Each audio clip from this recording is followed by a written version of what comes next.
My brother-in-law enjoys being a jerk and insulting others, saying he's just being honest, but now he's crying wolf after he got verbally slapped out of all our family outings by my wife. Posted by you/throwannoyingbull.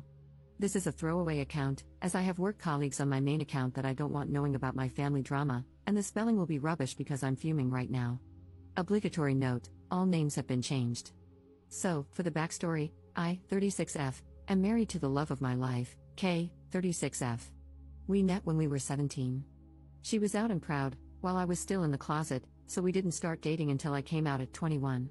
We got married in 2019 and have an adopted 4-year-old son, Jack. This becomes relevant in a minute. My sister, Sarah, 27F, has a long-term boyfriend, Steve, 28M, who the family cannot stand.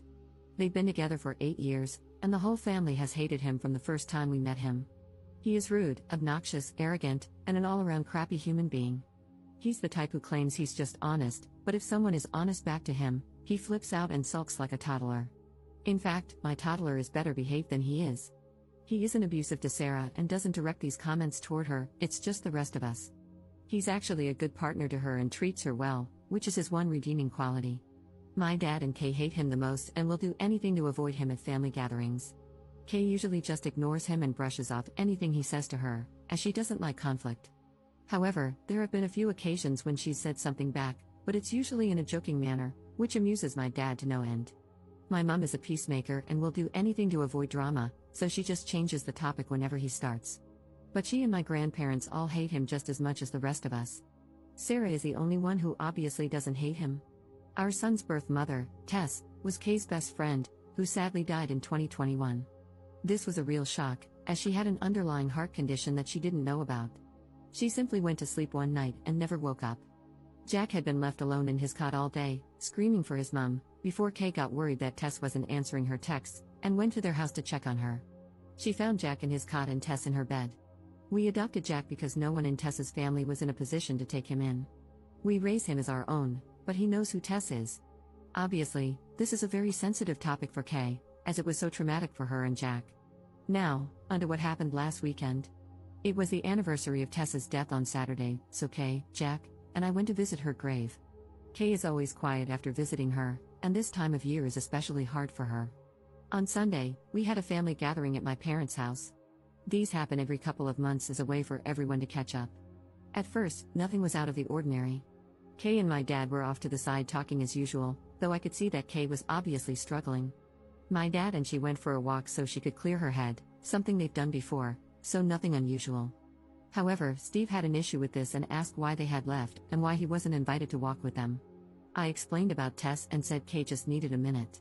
This wasn't good enough for Steve, though, and he said she should have gotten over it by now. At this, my granddad, who is naturally a very quiet guy, said that his best friend had died over 20 years ago, and he still had days when he missed him so much it hurt. You don't just get over something like that.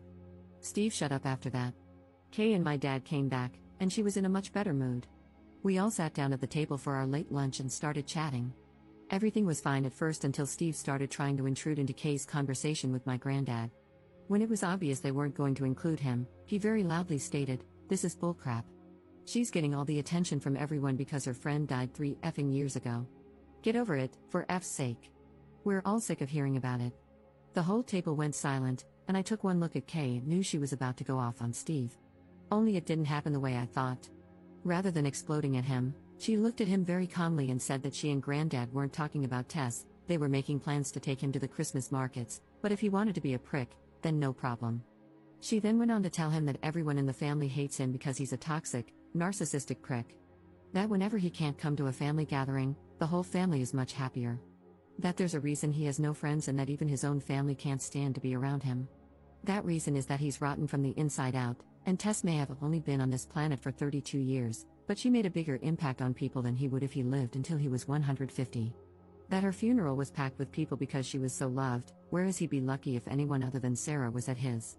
After that, she got up and went to the back garden, and I followed her. A few minutes later, my dad came out and said that he told Sarah and Steve to leave. We went back inside, and Kay apologized to everyone, saying she should have just kept her mouth shut. Everyone other than my mum told her what she'd done was right and that it was about time someone told him. My dad then found it hilarious that a lesbian had been the one to tell him straight, which lightened the mood a lot. We spent the rest of the afternoon there before going to pick Jack up from Kay's mum's house, as she'd had him overnight on Saturday for us. The reason I'm making this post is that yesterday, I got a call from Sarah saying that she and Steve wanted an apology from Kay or they weren't going to Christmas. When I reminded her that we wouldn't be at Christmas either, as it's our year to spend it with Kay's mum, so it made no difference to us, she got really upset. She said she wanted an apology because Kay was way out of line. I said she wasn't and that I wouldn't even contemplate asking her to apologize because I agreed with everything she said, and so did everyone else there. She ended the call, and I just went back to work. Then today, my dad called me and asked if Kay's mum would mind a few more for Christmas, as he was refusing to spend it with Steve. So, he and my granddad needed somewhere else to go. Apparently, after Sarah had called me, she called Mum and started ranting. My mum told my dad to get Kay to apologize, which he refused, and they had an argument. My dad has now decided he's done with Steve, even if it affects his relationship with Sarah. He's not having it anymore. My mum wants Sarah there, but Sarah won't come without Steve, so my dad is going somewhere else, and my granddad agreed with him. I texted Kay's mum, and she said they were welcome, so now my mum is furious and saying that my dad and Kay are ripping the family apart. So, basically, this has turned into a crap show. Kay has said she will apologize if I want her to, just to keep the peace, but I've told her no way. Everything she said was true. I just don't know where to go from here. The people in my life all hate Steve so much that Kay could have physically attacked him, and they'd still think she was in the right. So, that's why I'm asking internet strangers who might have dealt with difficult family members, what can we do to get to a place where we can be around each other amicably? I'm struggling to see a way right now. Wow, I didn't realize how long this got until I went to post it. Sorry about that. Up in the comments. If it were just Sarah upset, I wouldn't care, but it's my mum. She tries so hard to keep the whole family together, and she is devastated by what's going on. One of her favorite things to say is take the high road and rise above it. I just feel like enough is enough. Steve and Sarah don't see anything wrong in what he's done. It was just him being honest. I'm sick of the high road, I've been on it for 8 years. I'm happy on the low road now. Update 8 days later. Hi, I know how much this community loves an update, so I thought I would give you one as things seem to be sorting themselves out, kind of. After I wrote my last post, a few things happened over the next couple of hours. The first thing was that I spoke to my grandparents on my mum's side. They were there when this all happened, but they're like my mum and just constantly try to keep the peace, that's where she gets it from. They were supposed to be spending Christmas with my mum this year, but they changed their minds and decided to spend it with my uncle instead. They have made the decision to not be around Steve either, as he causes too much drama. They asked if they could come and see us and Jack on the 23rd before they head off to my uncle's, which I happily agreed to. This really surprised me and outright shocked my mum because, as I said, they are the biggest take the high road type of people I've ever met, but even they'd had enough. The next thing that happened was my dad called to let me know that Steve and Sarah had now decided they want Kay to make a public apology in front of the whole family and admit she was lying, and that the family loves Steve. He was laughing as he told me this and called them delusional, so any small chance of a superficial apology went out the window. The third thing that happened was Jack getting home from after-school club with a recorder that I am sorely tempted to shove up the teacher's backside. So, all in all, it wasn't a great day. Through talking to people on here, I also realized that Steve has been trying to push Kay and me out of the family. He's been organizing trips that he knows we wouldn't be able to go on. We wouldn't have gone anyway, as a weekend away with him sounds worse than a paper cut to the eyeball. He's also constantly trying to get my dad away from Kay whenever we're all together. I think this is because he's jealous of Kay and Dad's relationship, as they're very close and go on trips to classic car shows several times a year together, usually with my granddad as well. Anyway, things went quiet for a few days until the weekend. Our town has a big Christmas fair that runs from November through December, and we always go to it with Mum, Dad, Granddad, and Kay's mum. We decided to cheer my mum up a bit by going on Sunday and then going out for dinner after. My mum was told that if Sarah or Steve showed up, we would all leave, and she promised they wouldn't be there. Things were a bit awkward at first but settled after a while. At one point, Jack got my mum and Dad to take him on the giant snow slide. As my mum walked back over to us, she had tears in her eyes. I pulled her to one side to see what was going on, and she said that while waiting in line, Jack had said he was happy Uncle Steve wasn't here. When my mum asked why, he said that Uncle Steve was a bad man. My mum tried to say he wasn't, but in typical stubborn 4-year-old fashion, he argued and said he'd learned in school that people who say mean things all the time are bad people, and Uncle Steve says mean things all the time, so he's a bad man, and he didn't like him. There had been a case of bullying in his class a few weeks ago, and the teacher had done a lesson on how wrong bullying is, so I think that's where this came from. This finally broke through to my mum.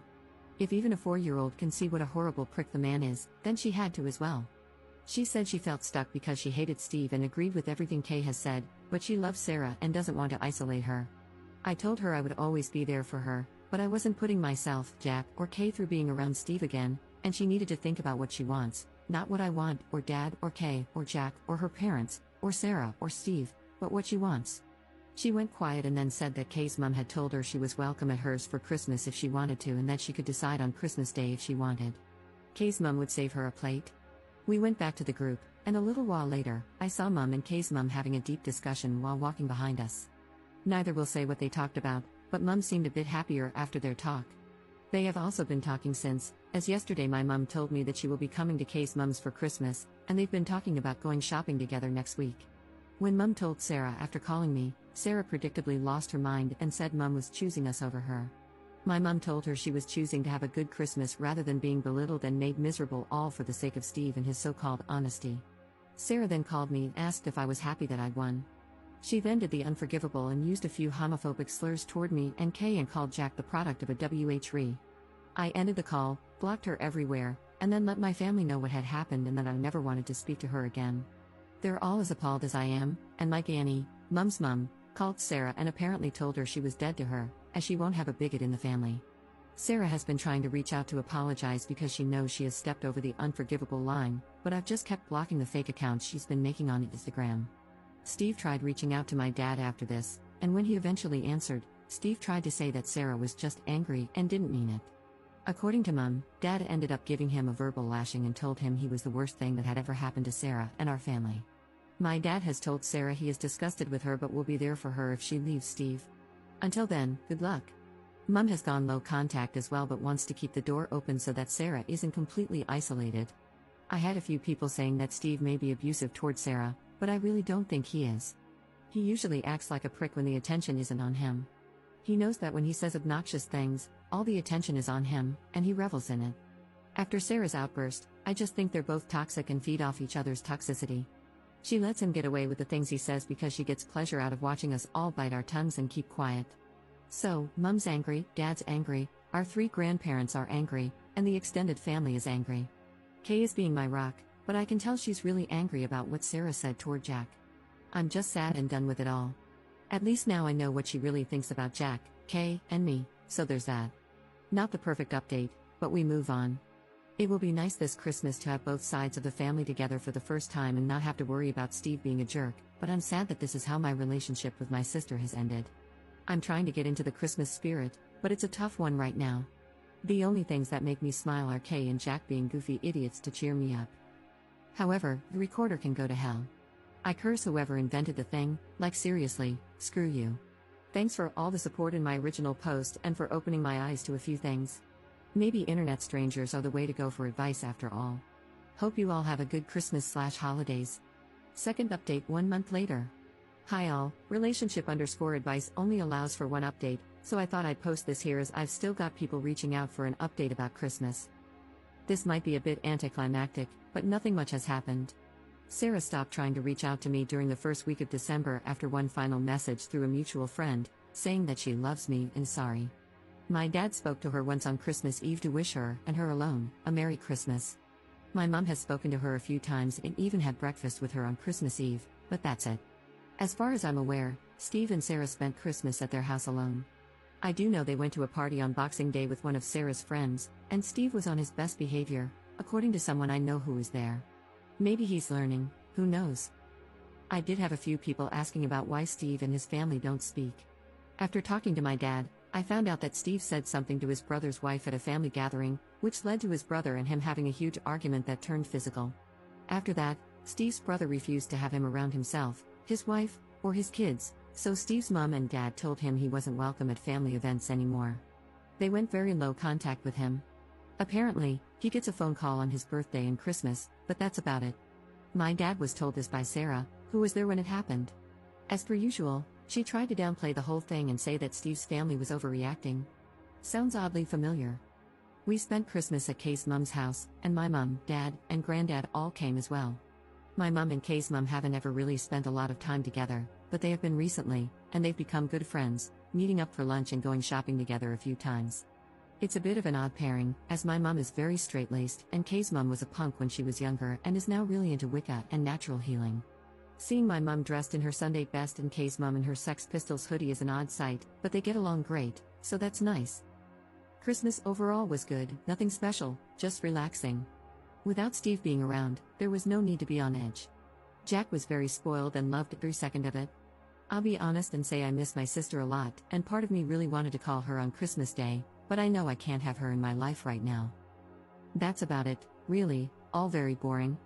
I still want to launch Jack's recorder into the sun, but he loves it, and his rendition of London's Burning is improving. Listening to 26 4 and 5-year-olds enthusiastically try to play London's Burning on recorders at the Christmas nativity play was one of the funniest things I've ever seen. That got the biggest cheer of the night, that's for sure. I hope everyone had great holidays and has a brilliant new year. Commenter. This is not a recommendation, however, a dog can really do a number on a recorder. Great chew toy, just saying. Ops response. Funny you should say that. We have been offered a rescue puppy that will be ready in a few weeks, so if we get one, he or she could solve our problems.